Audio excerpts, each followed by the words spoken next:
말씀을 통해서 제자가 됩시다라는 제목으로 말씀을 나누고자 합니다. 오늘 본문의 내용들을 볼 때에 하나님께서 무엇을 중요하게 보고 무엇을 더 이렇게 소중하게 보시는가 하는 것에 대한 내용들이 기록이 되어 있어요. 그래서 첫 번째 주제가 뭐냐면은 세상의 일보다도 사람이 더 중요하다라는 것입니다. 일보다 사람이 더 중요합니다. 이건 이제 알아야 돼요. 하나님의 모든 관심이 어디에 있냐? 사람에게 있어요. 하나님은 그 한 사람의 영혼을 위해서 십자가에서 자기 목숨까지 버리신 분이십니다. 그래서 우리가 그 한 명의 영혼에 대해서 굉장히 소중하게 우리가 바라보고 그를 도와야 되고 그가 성장할 수 있도록 모든 것을 아끼지 않고 함께 해야 되는 것입니다. 교회가 해야 할 일이 뭡니까? 교회가 해야 할 일이 교회가 진짜로 해야 할 일은 사람을 살리는 거예요. 그게 가장 중요한 일이에요. 그래서 어떤 사람의 일 있잖아요. 사람의 일이 뭐죠? 세상적인 일을 말하는 거예요. 세상적인 일. 바벨탑 같은 그런 일이 사람의 일이죠. 우리가 우리의 힘을 가지고 우리의 능력을 나타냄으로써 우리가 하나님께 도전하자. 이런 쪽의 일들이 세상의 일이란 말이에요. 근데 이 세상의 일보다 우리가 뭘 바라봐야 되냐면은 예수 그리스도의 제자를 찾고 제자로 세우는 것이 시급한 일입니다. 그게 교회가 해야 될 일이에요. 그래서 교회 오시는 분들은 처음에는 이제 갈급한 문제로 많이 오죠. 힘드니까. 근데 그 갈급하게 된 여러 가지 배경들을 보면은 세 가지 때문에 온 거거든요. 세 가지. 자기 자신의 어떤 내용 때문에 와요. 나 자신이라고 하는 한계를 갖고 옵니다. 교회를. 두 번째는 사탄에 의한 영향 때문에 와요. 사탄이 관여를 해요. 자기 주변과 모든 삶에 사단이 관여하기 때문에 오는 거예요. 그래서 해결책을 찾아보려고 교회라는 곳을 오죠. 세 번째는 뭐 때문에 옵니까? 세상 환경 때문에 오는 거예요. 환경이 지금 너무나 여러 가지 어렵단 말이에요. 그러니까 거기에 대한 답을 찾기 위해서 오는 거예요. 이 세 가지에서 가장 중요한 어려움이 나 자신입니다. 사실은 자기 자신을 우리가 이기지 못해요. 그러니까 이 세 가지 원인 때문에 오시는 분들, 그거 말고도 뭐 있겠죠, 이유는. 그런데 대부분 이 속에 다 들어갑니다. 나와 사탄과 세상. 이 세 가지 문제 때문에 우리가 예수님 바라보게 돼 있어요. 근데 그렇게 허락하신 분이 하나님이시고 예수님이세요. 그렇잖아요? 우리가 세상 살아가는데 아무 문제 없다 그러면 그게 좋은 건 아니에요. 문제 없다는 것은 결국은 버림받은 자식일 수도 있어요. 문제 없다는 거는. 왜냐하면 관심 밖의 사람이 되는 거예요. 하나님이 관심을 가진 내용을 가졌다는 것은 나와 사탄과 세상 속에서 뭔가 답을 구할 수밖에 없도록 되는 환경, 그게 관심 있는 거예요. 하나님의 관심. 궁극적인 목적은 뭐죠? 예수님을 만나고 하나님 만나기 위해서예요. 만나야지 사는 거거든요. 그분을 만나지 않으면 우리는 결국은 내가 살아가요. 내 중심으로. 결국은 이제 실패한 인생이 되고 어려운 인생이 되잖아요. 교회가 해야 되는 건 뭐냐 하면은 예수 그리스도를 정말로 답으로 찾고 그 결론을 내고 그 그리스도의 복음을 알아서 그 다음에 그리스도를 발견하게 하는 거예요. 그리스도 발견하면은 그때부터 인생이 달라지거든요. 그러고는 그리스도를 체험해야 돼요. 그 그리스도를 그 다음에 누려야 되는 거예요. 누린다는 말은 발견하고 체험하고 누리는 거예요. 순서가. 먼저 누릴 수가 없어요. 내가 그리스도가 어떤 분인지를 알고, 다시 말하면 복음을 발견하는 거죠. 그러고 나서 복음이 뭔지를 체험해야 돼요. 아, 복음의 능력이 이런 것이구나. 그러면서 그 다음에 오는 것이 복음을 누리는 거란 말이에요. 결국은 예수님 만나면 권능을 받고 우리가 이 능력을 사용할 수 있는 사람이 되는데 그 상태를 제자라 그럽니다. 근데 이 그리스도의 능력과 응답과 축복을 왜 못 누리냐면 아까 말한 그 세 가지 때문에 그래요. 그 세 가지가 뭐죠? 나, 사탄, 환경, 세상. 그러니까 나와 사탄과 세상이라고 하는 이 세 가지가 나 발목을 잡아요. 나를. 그래가지고 그리스도를 통해서 얻는 이 엄청난 능력과 축복을 못 만나도록 하는 거예요. 그래서 결과적으로는 그리스도를 발견하지 못하게, 그리고 체험하지 못하게, 결국 궁극적으로는 누리지 못하게 만드는 거예요. 그래서 우리 교회가 해야 될 일이 뭐냐? 이 상황에서 사람의 일이나 세상의 일보다는 제자를 세우는 게 더 중요합니다. 그러니까 여기 부자가 온다 치자고요. 예를 들어 부자는 세상의 일에 성공한 사람이에요. 부자보다는 제자가 더 급한 거예요. 비록 가난하고 가진 것이 없다 할지라도 거기에 세상의 일보다는 하나님 나라의 일이 뭡니까? 제자란 말이에요. 그 제자를 찾는 게 더 급한 거예요. 교회가.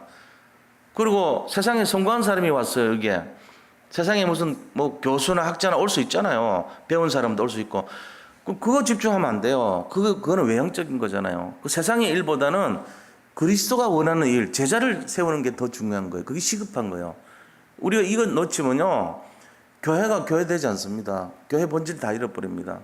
잘못하면 어떻게 됩니까? 교회가 자꾸 커지기만 원하고요, 교회가 사람들을 더 힘들게 하는 원인이 돼버릴 수 있어요.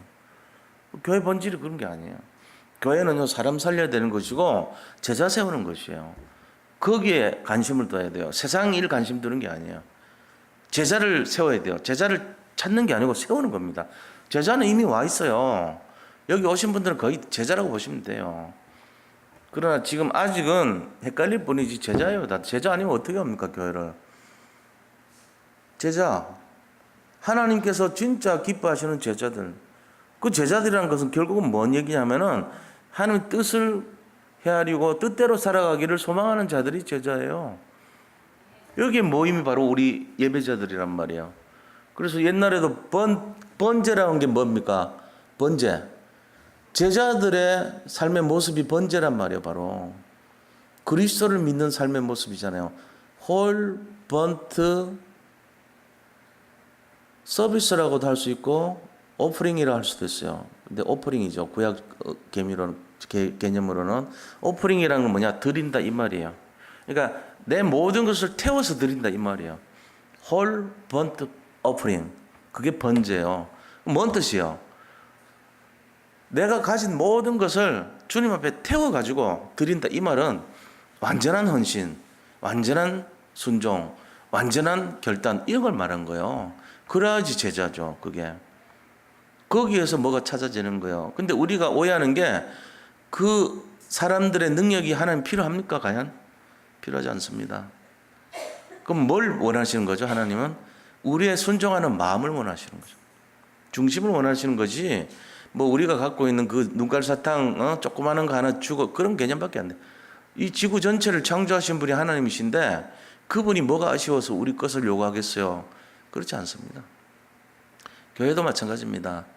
교회도 하나님이 원하시는 이 천국의 모형 아닙니까? 말하자면은 그럼 여기가 성도들의 무슨 가진 물질이나 무슨 갖고 있는 뭐 어떤 헌신이나 이걸 원하는 게 아니에요. 그럼 진짜 원하는 게 뭐죠? 우리의 중심을 원하시고 순종하는 마음을 원하시는 거죠. 그게 너무 아니고 그거를 가지고 이렇게 좀 경계하고 인색하고 그런 식으로 만약에 보였다면은 하나님이 기뻐하지 않습니다. 비록 가진 것이 없고 부정한 것 투성인 우리라 할지라도 마음을 드려야 돼요. 비록 우리가 헌금 드리지 못해도 상관없어요. 가난하면 헌금 못 드리죠. 마음을 드려야 돼요. 그러니까 헌금할 때 시험 드는 사람 있잖아요. 너무 힘들어요, 하나님. 내가 지금 살기가 어려워. 안 해도 돼요. 마음 드려야 돼요. 주님, 내가 비록 지금 어렵지만 제 중심을 드립니다. 나를 모든 걸 드리겠사니 주님 내 영혼을 바칩니다. 내 마음을 받으세요. 이렇게 해야 돼요. 나는 못해. 아깝게 왜 이런 거야? 이런 게 아니에요. 제가 지금 헌금 얘기하는 게 아니에요. 하나님 앞에 우리 중심과 자세를 말하는 거예요. 교회가 세상의 일을 보면 안 돼요. 세상의 일 중심으로 가면 교회 큰일 나요. 하나님이 원하시는 것은 사람 살리고 제자 세우는 걸 말하는 것입니다.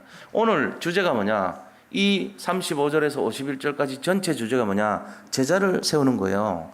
예수님께서 제자에 관심이 있었어요. 그래가지고 그때 제자로서 첫 번째 제자의 내용이 나옵니다. 뭐라고 그랬습니까? 35절 보세요. 이튿날 요한이 자기 제자 중 두 사람과 함께 섰다가 예수께서 걸으심을 보고 말하되 보라 하나님의 어린 양이로다. 두 제자가 그의 말을 듣고 예수를 따르거늘. 자, 예수를 따랐대요. 이 말은 지금 예수님께서 그 세례받고 서 계신 거예요. 근데 하나님의 어린 양이라고 했잖아요. 하늘로부터 비둘기가 내려왔다 그러지, 지난주에. 그러면서 하늘에서 음성으로 이는 내 사랑하는 아들이요 내 기뻐하는 자니라 얘기가 나왔었죠. 그러니까 삼위일체 하나님께서 성령 역사하신 거잖아요. 예수님 직접 세례받으시고 성령은 비둘기로 내려오셨고 하나님 음성으로 말씀을 하시면서 삼위일체 하나님이 역사하는 것이 지난주 얘기였어요. 근데 그 그리스도를 바라보면서 세례 요한이 뭐라 그러냐면은 30만 명이 자기를 따라갔던 시절이에요. 수많은 제자들이 있었을 거 아니에요. 그 중에 굉장히 따라다녔던 두 제자가 있었어요. 그 제자들이 있는 데서 하나님의 어린 양이로다 이 얘기를 하는 거예요. 그러니까 이 두 제자가 그 말을 듣고 감동이 돼가지고 예수님을 따라가 버렸어요. 인간적인 생각으로 보면은 쟤들이 나를 배신했네? 뭐 저런 게 있어. 이럴 수 있죠. 그런데 늘 얘기했지만 이 세례 요한은 뭐라 그랬습니까? 나는 내 다음에 오시는 분을 위해서 내가 준비되고 길을 준비하는 자라 그랬어요. 나는 광야에서 외치는 자의 소리일 뿐이지 나는 그분의 신들매 신발끈도 묶기가 감당치 못할 자고 내 뒤에 오시는 분이 진짜다. 나는 물세례를 하지만 그분은 성령 세례하고 나는 서론이지만 그분은 본론이다. 나는 흥하여 그분은 나는 쇠하여 하겠고 그분은 흥하여 한다. 이렇게 말한 거예요. 그렇잖아요? 주님이 그게 바로 진짜 흥해야 된다는 거예요. 세례 요한이요 이 말을 가지고 실제적으로 말을 합니다. 그러면서 이 두 제자가 그를 따라가는데 아무것도 거기에 대해서 얘기를 안 해요. 잘했다 못했다 얘기를 안 해요. 당연하게 생각하는 거예요. 이게 바로 사도 세례 요한이 주님 앞에 중심을 들였던 모습이에요.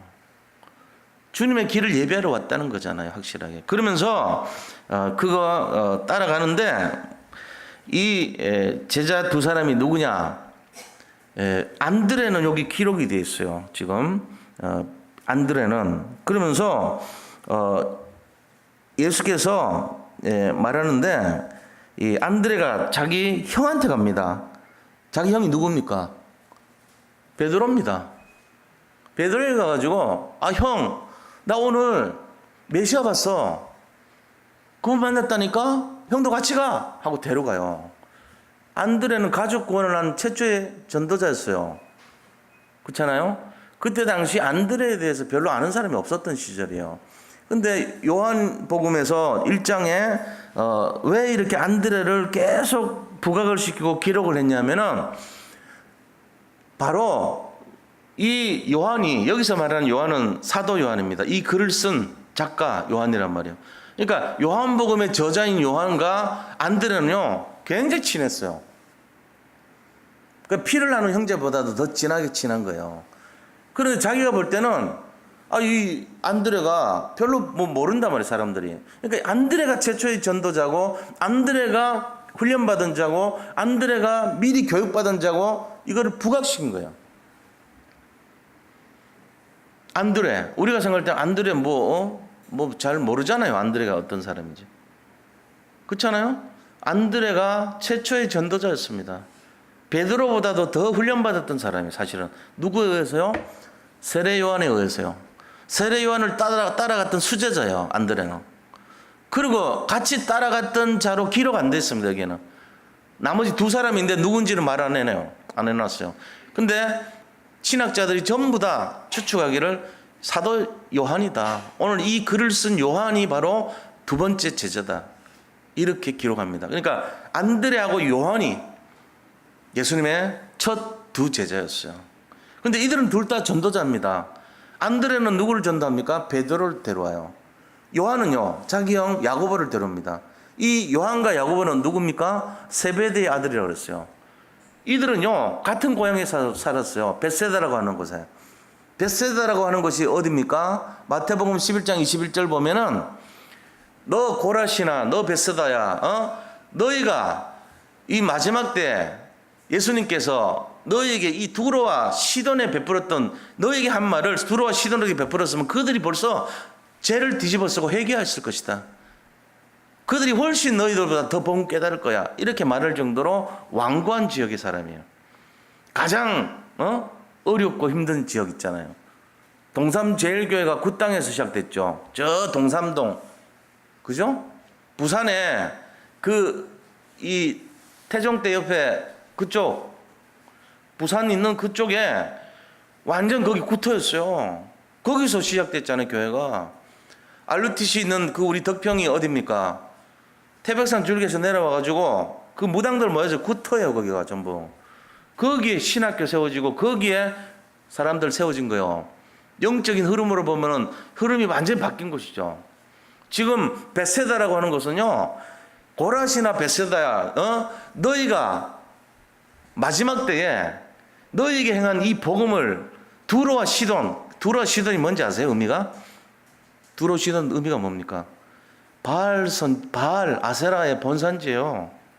두로와 시돈에게 행했더라면 그들이 오히려 죄를 뒤집어서고 더 회개했을 것이다. 이 말은 바알 섬기고 아세라 섬겼다는 말은 최악의 우상숭배 아닙니까? 그 우상숭배 본산지에다가 복음 전할 너 너들보다는 나을 거다.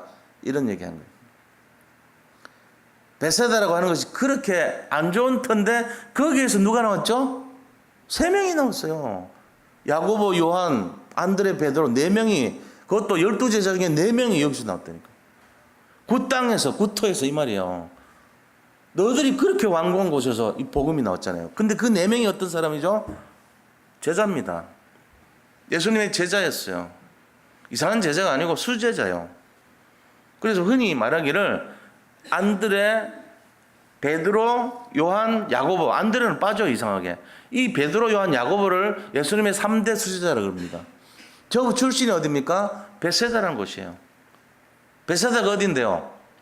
베세다 뜻이 뭐냐면요, 동물이나 이 물고기를 잡는 장소, 이런 뜻이에요. 베세다 뜻이. 그럼 뭔 말이에요? 물가란 얘기잖아요. 갈릴리 바다 근처란 얘기예요. 그게 베세다였습니다. 거기에 영적으로 보면 가장 말 안 듣고 가장 복음 반대하고 가장 거부했던 지역에 4명의 제자가 일어났던 거예요. 항상 그렇습니다. 우리 여기 가운데 혹시 여러 가지 영적인 문제, 가정적으로 볼 때 힘든 일, 그런 배경 없습니까? 저는 이번에 고향 갔는데 우리 고향 가면요, 4문이 있어요. 동서남북으로 이 엄청나게 큰 문을 딱 만들어놨어. 입구마다. 거기다 똑같이 써놔서 동문, 서문, 우리는 서문으로 들어왔는데 남문으로 나중에 이제 우리 어머니 낙골당 갔다가 올 땐 남문으로 들어왔죠. 서문하고 남문에 써놓은 게 제일 위에 한국 정신문화의 수도 이렇게 써놨어. 우리 고향에 들어올 때. 내가 이걸 보면서 한국 정신문화의 수도 아니고 귀신문화의 수도야. 거기 있는 사람들 영적으로 시달릴 수밖에 없어. 하나같이. 애굽과 같은 곳이에요. 저 바벨론 같은 곳이에요. 거기서 나온다니까. 거기 그렇게 안 되는 곳. 내가 어릴 때 교회를 많이 본 적도 없어. 우리 근처에. 그러니까 내가 어릴 때 웬만하면 뭐 얻어먹으러 가잖아요, 교회. 저는 한 번도 가본 적이 없어요. 그런 식으로. 베세다가 그런 것이에요. 야, 이 고라시나 이 베세다야, 마지막 때 너에게 전한 이 복음을 두루와 시돈에 전했으면은 오히려 그들이 더 죄를 뒤집어쓰고 해결할 거다. 이런 말 안 듣는 놈들아, 이렇게 얘기했더니 예수님이 그랬어요. 마태복음 11장 21절에 그런 장소에서 나왔다는 거예요. 다시 말하면 그 땅에서, 그 터에서, 점집이 모이는 곳에서, 그곳에 제자가 일어난 거랑 같은 거예요, 개념이. 거기서 나온 거예요. 그러면서 이 안드레와 요한은 전도자죠. 자기 형들을 다 전도했어. 안드레는 베드로를, 요한은 야고보를. 근데 두 사람 어떤 관계냐? 이웃 사촌이에요. 되게 친해. 서로 얼굴 알아. 그냥 이웃 이모야. 그냥 부를 때, 예수님 잘할 때 옆에 있는 이모 같은 사람이에요. 누가요? 세베대의 엄마가. 세베대가 아버지고 그 부인이 이모란 말이에요. 막 서로 막역이 친해요. 그래가지고 이 아들들이 부탁하잖아요. 뭐라 그럽니까? 엄마, 저 예수 형이 사실 예수 형님이지. 이웃 알았으니까. 예수님 왕 되면은 우리 영의정, 자의정, 우의정 이런 거 시켜달라고 좀 얘기 좀 해줘. 우리가 직접은 말을 못하니까 이랬다니까. 그래서 그 세베대 어머니가 이 요한과 야고보의 어머니가 얘기하잖아요. 예수님이 나중에 잘 되시거든 우리 아들들을 좌편과 우편에 달라고 그러잖아요. 그러니까 예수님 갑자기 딴소리 합니다. 저 어린아이와 같지 않으면 안 된다 이렇게 얘기하고, 예수님 항상 본론을 삐껴나가서 말하잖아요. 야, 마음 좀 순수하게 해라 이 말이에요. 동기 같지만 막 이렇게 얘기한 거예요. 그런 것 정도로 이 야고보 요한이 복음 모를 때는 자리 막 차지하려고 이런 수준이었다고요. 근데 이제 복음 깨닫고 나니까 그게 아닌 걸 알았죠. 예수님이 랍비인 줄 알았어요. 랍비는 선생님이 말이에요. 배운 학생으로. 처음에 가가지고 이 안드레하고 요한이 선생님이 이랬단 말이에요. 랍비라고. 그냥 선생님 수준으로 알았던 거예요. 그게 아니죠. 선생님 수준 아니잖아요. 예수님이. 무슨 예수님이 랍비입니까? 랍비란 말하고 라보니 같은 말인데 제자들이 계속, 베드로도 처음에 몰랐어요. 계속 랍비요 라보니요 이렇게 말했어요. 그 다음에 이 안드레, 요한, 야고보 전부 그렇게 말했단 말이에요. 틀리게 얘기한 거예요. 그러나 예수님께서는 이들을 통해서 질문합니다. 38절 보세요. 그 따르는 것을 보시고 물어 이르시되, 야, 뭘 구하느냐? 너들 뭐 때문에 나한테 뭘 물어보려고? 뭘 구해? 이렇게 물어본 거예요. 그러니까 랍비요 어디 계십니까? 물어요. 사는 데가 어디예요? 물어본 거예요. 우리 좀 찾아가 보려고요. 어느 동에 어디 계시는데요? 주무시는 데가 어디예요? 이렇게 물어본 거예요. 그러니까는 예수님이, 야, 그러지 말고 와서 봐라. 가르쳐 줬어요. 오픈한 거죠. 제자로 받아들인 거예요. 와서 봐. 자, 그러므로 그들이 가서 계신 데를 보고 그날 함께 거하니 때가 10시쯤 되었더라. 이 때가 10시란 말은 아침 10시가 아니에요. 이 이스라엘 시간은요 6시 더 해야 돼요. 하나님 만난 지 10시간째 이 말이에요. 제 10시란 말이에요. 제 10시 원래 오후 4시입니다. 16시를 말해요. 제 9시 그러면은 아침 9시가 아니고 오후 3시를 말해요. 제 3시 그러면 그게 아침 9시예요. 제 6시 하면 낮 12시예요. 사마리아 여인, 수가성에서 사마리아 여인 만날 때도 제 6시에 그랬거든요. 새벽 6시에 물 들어갑니까? 낮 12시에 쨍쨍할 때 왔다고. 부끄러워가지고 사람 만나지 않으려고 그때 온 거예요. 그 사람이. 그런 식으로 제 10시더라, 이 말 10시더라 이 말은 오후 4시더란 말이에요. 저녁 때쯤 돼서 그 집에 갔다는 얘기예요, 지금. 그랬는데 거기서 뭐 합니까? 이 요한의 말을 듣고 예수를 따르는 두 사람 중에 하나는 시몬 베드로의 형제 안드레라는 게 이름이 나오죠. 나머지 하나는 바로 나예요, 이 말이야. 기록은 안 했지만 제가 또 한 명이에요, 이렇게 쓰는 거예요. 이 요한은요 자기를 드러낸 걸 되게 부끄러워했어요. 성격은 보안하게 우레 아느라고 됐지만 소심했어, 나름대로. 그래가지고 자기가 하나님의 사랑받는 자 이런 식으로 해놔요. 그 중에 한 명이 무슨 뭐 옷을 벗고 뛰었더라 이런 식으로 자기를 표현할 때 이름 절대로 안 써요. 요한은. 이상하죠. 나이 80세 넘은 노인네, 86세 때 이거 썼다고. 86세 때 쓴 노인네가 자기를 부끄러워가지고 항상 보면은 예수님의 사랑받는 자가 옷을 벗고 뛰었더라 뭐 이러고 스트리킹 했다 이러고 나오고, 그 다음에 그 중에 한 명이 누군데도 표시 안 하고 되게 나이 많은데도 그 부끄러움 해결 못했어. 왜? 성격이 그만큼 겸손해진 거예요. 처음에는 막 소리치고 막 이랬던 사람이 복음을 알고 나니까 부끄러움이 많아지고 겸손해지고 온유해진 거예요. 자기 이름 안 드러냅니다. 그냥 말할 때도 아들아, 뭐 아들 하나님 저 어머니의 아들입니다. 아들아, 네 어머니다 이렇게 얘기하지. 이름 부르는 것도 지워놨어. 자기 이름 드러날까봐. 내가 저 엄마 맡은 자라는 거 드러날까봐. 그런 것조차도 뺄 정도로. 그 요한의 그 겸손한 마음을 읽을 수 있죠, 우리가. 자, 그런 상태예요. 그러면서 이제 두 번째 뭐 합니까? 와보라 합니다. 와보라. 뭘 와보라 그럽니까?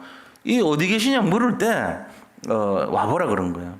자, 그때 안드레가 41절 42절 보면요, 그 형제 시몬을 찾아서 메시아를 만났다 이렇게 말한 거예요. 메시아는 그리스도를 말하는 거죠.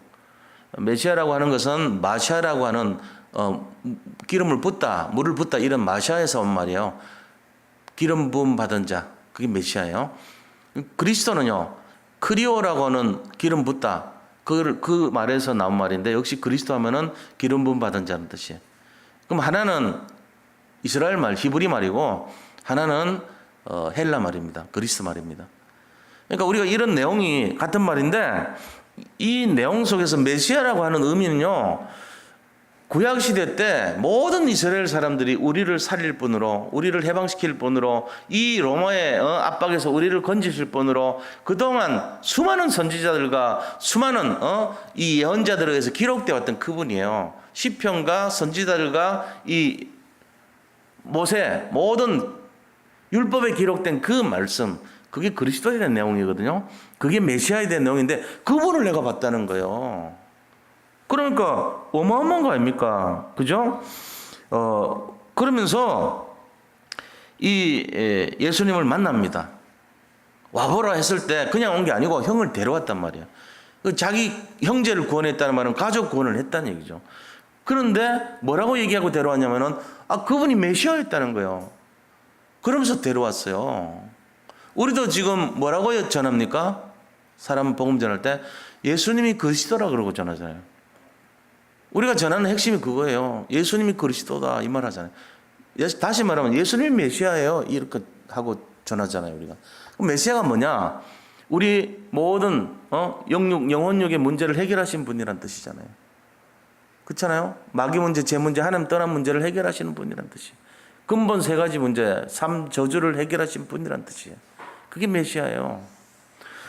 자, 이분을 데리고 왔는데 예수님 뭐라 그럽니까? 예수님께서 이제부터는 네가 시몬이 아니고 게바를 할 거야. 이렇게 말해요. 첫날부터. 시몬은 뭐고 게바는 뭡니까?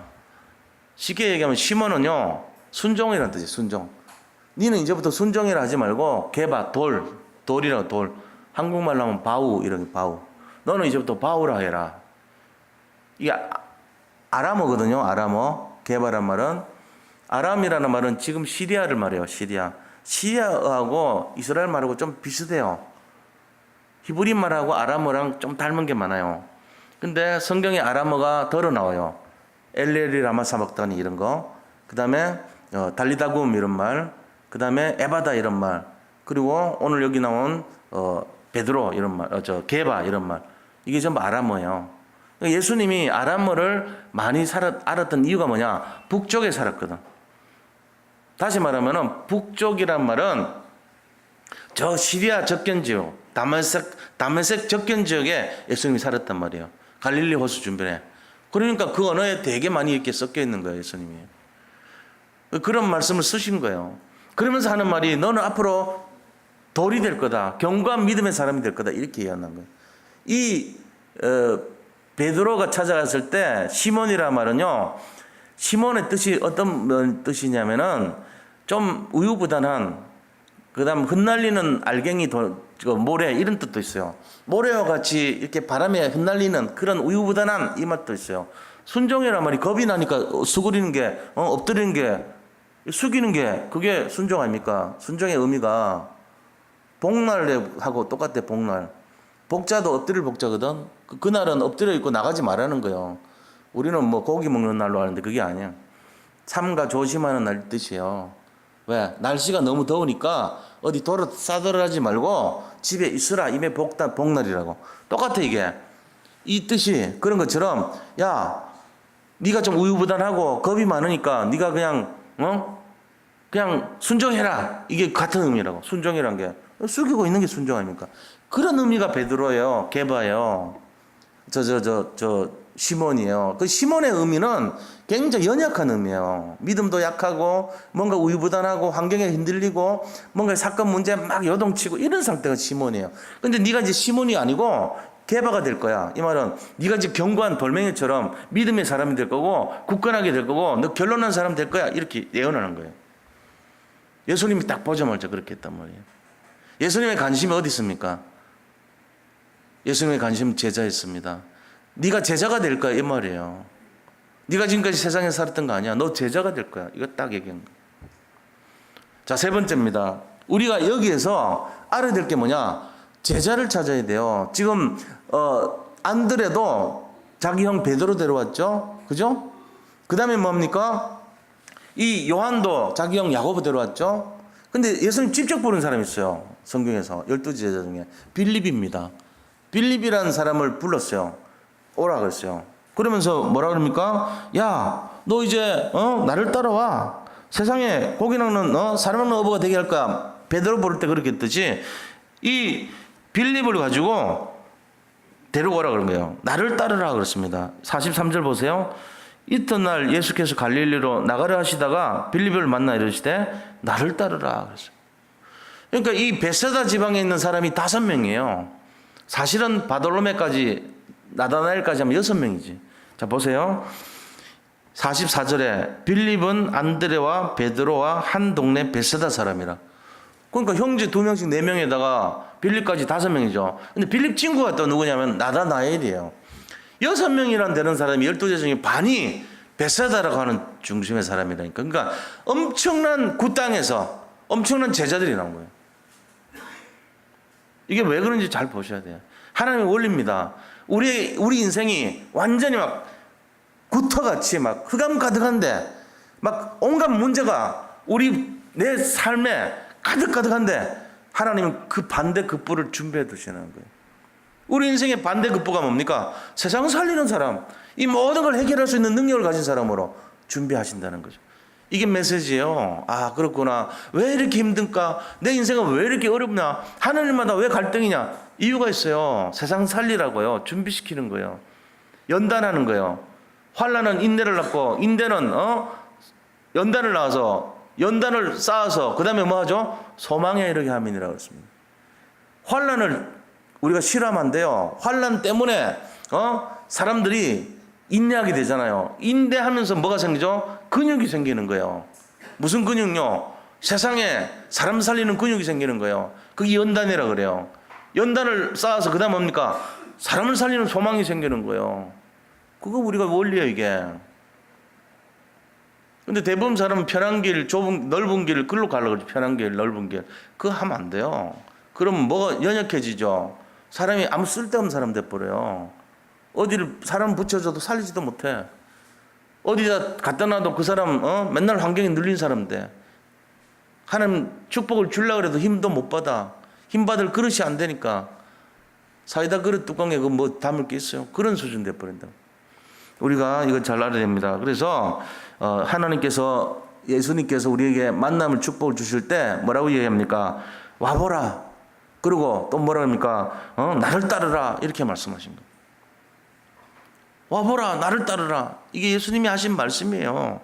그러면서 빌립을 직접 선택해가지고 나를 따르라 그러고는 이 베세다 사람인데 빌립이 45절 보세요. 또 빌립도요 전도하잖아요. 나다나엘을 찾아 이르되 모세가 율법에 기록했고 여러 선지자가 기록한 그 일을 또 시편에 기록한 그 일을 우리가 만났으니 이 말은 메시아 만났다는 얘기예요. 그 사람 누구냐? 요셉의 아들 목수의 아들 그리스도 예수님이라는. 그러니까 이 요셉의 아들 나사렛 예수다. 그러니까 나다나엘이 하는 말이 뭐예요? 야 나사렛에 뭐 선한 게 있겠냐? 이런 식으로 얘기한 거예요. 이 나다나엘 말이 맞죠? 나다나엘을 다른 말로 바돌로메라 그럽니다. 바돌로메가 나다나엘이에요. 근데 이 나다나엘이요 의심을 했죠. 말하자면 아니 그게 뭐 그 사람이 뭐 나사렛에 뭐 선한 게 있겠냐 말이지. 나사렛에 뭐냐면은 저 갈릴리 있죠. 북쪽 갈릴리에서도 제일 무시당한 땅 있죠. 아무도 관심 안 가지던 그 시골이에요. 거기에 뭐 그래 좋은 썩 훌륭한 사람 나오겠냐. 이 시대를 살릴 메시아가 그런 데서 나오겠냐. 이렇게 말한 거예요.